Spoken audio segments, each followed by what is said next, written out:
Hello and welcome everyone to Chess Endgame Tactics Episode 2. And a lot of people may find chess endgames to be boring, so I thought I would throw in some tactics into these endgames, or show you some tactics in endgames to make it a little less boring. So what would you do here with black to move? What would you play? And this is a little tricky. It almost looks like a draw here. The material is even. Although white's king is up on black's side of the board and kind of pressing the black king back. But with black to move, how would you play here? Once again, pause the video at any time if you need more time to think. If not, let's take a look at this. There's one move for black to win here. All right, let's look at the analysis. Okay, the evaluation is definitely black is winning if he can find the winning move here. So it looks like F4 is the winning move. So I hope you found that. And the title of this video may help. It's called Unstoppable Pawns. So, or was it Pawn? So Unstoppable Pawns. And that's what happens here with black's pawns. He pushes F4. All right, so after F4, there are different options.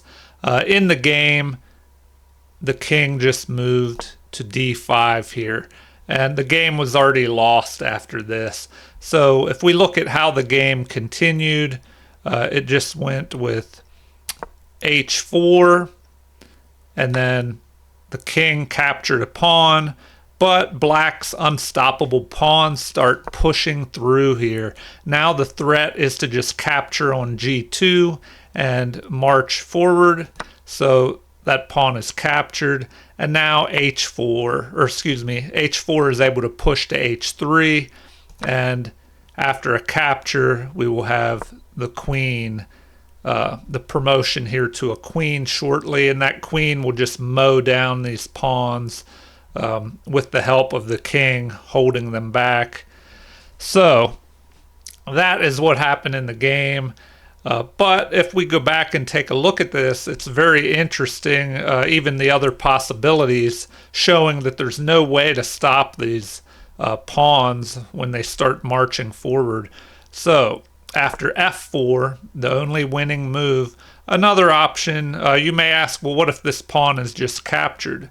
Well, if E takes F4, well, then we have H4 once again.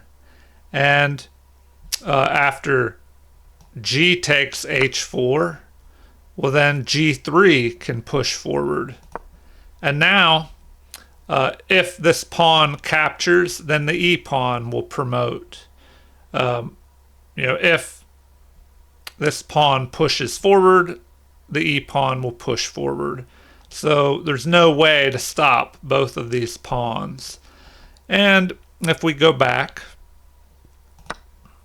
and look at G takes F4, well, then we have H4 pushing again once more, and this H pawn can just push forward here, and there's nothing that can be done to stop this H pawn. If it's captured, then the other pawn will capture.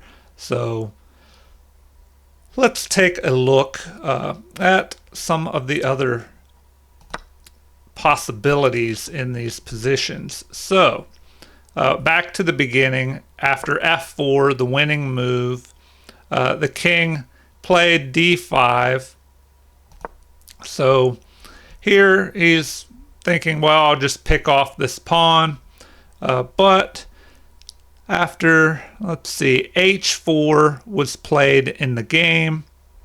But there are other options here as well. F3 could be played. So now after, if this F pawn is not captured, it would just capture the G pawn. So it must be captured. But this allows E takes here, and then this H pawn once again can push forward. I don't know, we can show you an example. Let's see. Let's say that, I don't know, this is played. Well then, or before I look at that, excuse me. Let's see if I can find that again. So after capture, capture, it looks like the computer recommends just a king move here. So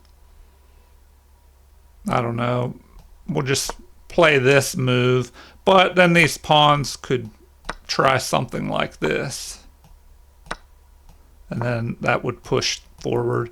So that is another way for pawns to break through and become unstoppable, using this breakthrough tactic to win the game. And that can be very important in your own games, trying to find the right time to break through with your pawns. All right, so if we go back and look at another option after this f4 move and then king to d5, another option was even king to f5.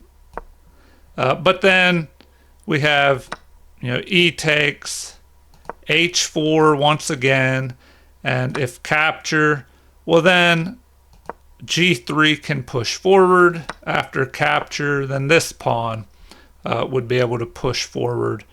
So, and the queen would appear before black could get a chance to try and promote. All right, so a couple more things to take a quick look at. We'll go back to the beginning. So f4, the winning move, king to d5, and then h4 was played, and then here king takes e4 was played next. But even after, you may ask, what about g takes h4? Well, then we have g3 threatening to break through here and capture. So this would be captured, but then f could just capture on e3 and break through. So back to this h4 move. Another option would be, let's see, what did we look at? After h4, we looked at king takes e4, which happened in the game, g takes h4, or g takes f4, but then h3 is able to be played, and then, if capture, well then this could just recapture and march forward. So those are some very interesting breakthroughs. One other option, let's see if I took a look at it here, was king to d4, the king just moving forward, but then we would have f3 here again, and then after captures, which is forced, h takes g3, forced again to capture. Well then now this could capture here, and if the king captures, this pawn marches forward. So all these breakthroughs are possible. So this is an interesting position to study. Some chess endgames may be a little more boring, or people find them boring if they don't like chess endgames.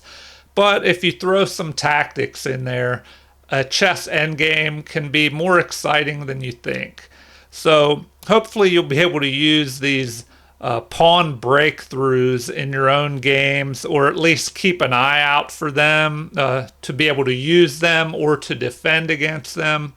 And I hope you've enjoyed this second episode of Chess Endgame Tactics, which featured unstoppable pawns. Thank you, everyone. If you enjoyed the video, please like and subscribe, and feel free to leave comments or suggestions. And don't forget, you can also friend my chess.com account, check them and wreck them, and I'll try and play, set up videos where we can play viewers, where I can play viewers and subscribers on chess.com, and maybe that'll be interesting. We'll see if we have any takers that would like to do that. All right, thank you everybody, and have a great day.